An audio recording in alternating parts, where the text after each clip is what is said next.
Hey everybody, and welcome to the bullshit party. In this one, we're going to be checking out the only reasonable thing to do with this week's Lucky Will Podium vehicle, which this week is the Baller STD. It's an awesome SUV, and if you want to hear my thoughts on it, my original review I'm going to link here in the top right hand corner of this video. And just in case you want the abridged version of the review, this is basically a luxury SUV. It's based on the Range Rover Sport. The current generation one, I believe, is the 5th generation, and in terms of performance on the street, it's very decent. The only thing that's really lacking is the brakes. The brakes of the vehicle are just horrible. And in my original review, I drove it mostly on the street, which is, as it turns out, not the way the game wants you to use it, because this, ladies and gentlemen, is an off-road vehicle, which is something that we're going to be looking at in just a couple of seconds. But yeah, this has to be, as soon as I drove it,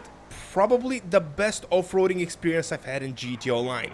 The traction is just insane, and all the things that were bad about the vehicle when it was driving on pavement just disappear when you do this with it. It's just completely insane how it transforms into a very capable off-roading machine. And even though Rockstar was kind of sneaky disguising this vehicle as an SUV in the SUV class in the car category, this, I have to say, is a bona fide off-roading monster. As you can see, it kind of goes up perpendicular hills, which is crazy. Just look at this. This is insanity. And even if you stop in the middle of the hill, it's still gonna go like crazy.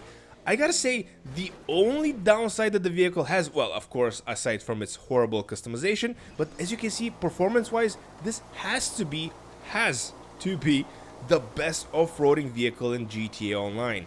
Maybe there are some more capable, but this has to be the total package. And if you were on the fence when you saw this, because it kind of looks like the Baller ST, which is a much older and less capable vehicle, if you were on the fence of getting this from the Lucky Will this week, I gotta say, I urge you, please go ahead, get it, even though it lacks in customization.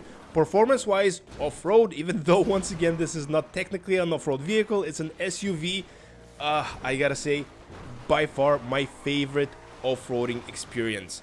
Just look at this. This is so controllable under these harsh conditions. And that, in a nutshell, is the only reasonable thing to do with this week's Lucky Will Podium car. We're not gonna be selling it, we're not gonna be tuning it further, because actually this is upgraded already to the max. So go off-roading with it. I promise you, you're gonna have a blast. And also, it doesn't hurt that it has 4-person capacity, so you can carry up to 3 buddies with you. So yeah, go nuts. Thanks so much for watching. Please like, please subscribe. Let me know what your thoughts on the Baller STD are, and I will catch y'all in the next one.